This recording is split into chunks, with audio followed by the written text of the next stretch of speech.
everyone, welcome to Lipstick on a Rig. Today we are making this ribbed soap saver pattern as part of our 3 skeins challenge. To get started, grab your size F or 5 crochet hook and some size 4 medium weight yarn. And go ahead and attach your yarn to your crochet hook and chain 11. After you have your 11 chains, go ahead and starting in the back loop only, place 1 single crochet in each of the 10 stitches across.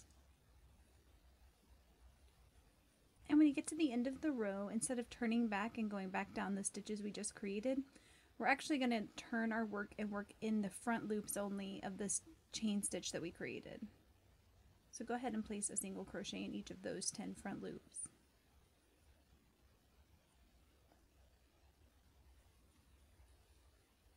And when you reach the end of your row, all we're going to do is place 1 double crochet in all of the 20 stitches in the round.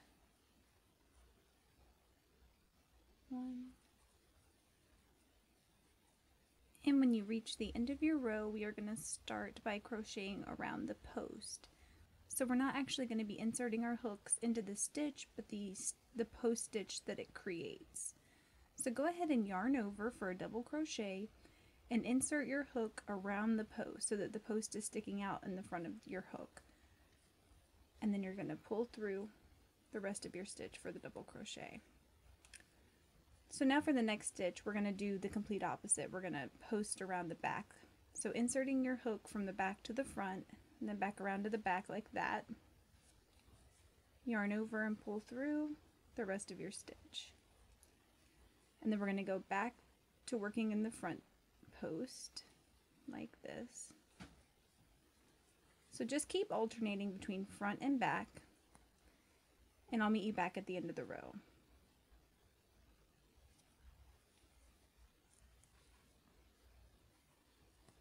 So when you reach the end of your row, you can see we are starting to create the ribbed look.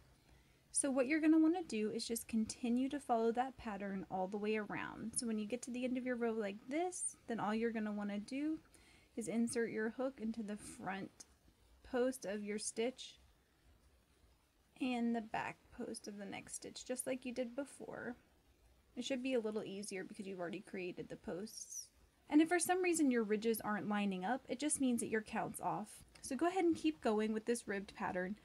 And I'll tell you exactly how many rows I ended up using. I'm not 100% sure because I'm just going to use my bar soap to kind of gauge it. Once you have about 9 rows of crocheting the post stitch, we're going to do something a little different. So make sure that you're ending on an outside post or a back post and go ahead and chain 1. And then we're going to skip this front post here and we're going to go right into our other back post, placing a double crochet, and then we're going to chain 1 again. Again, we're going to skip this front post and go right into the back post. So go ahead and repeat that all the way around your row.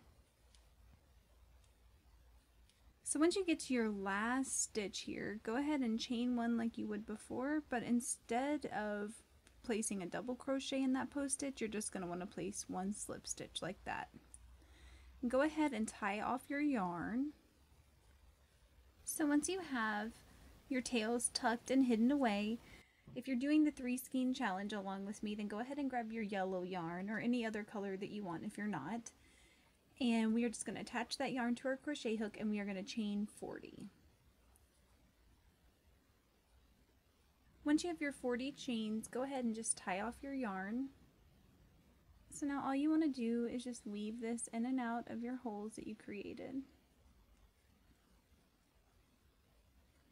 And so now whenever you get your bar of soap, you're just going to want to insert it in there and then pull this nice and tight, and you can just tie it up like you would a shoelace.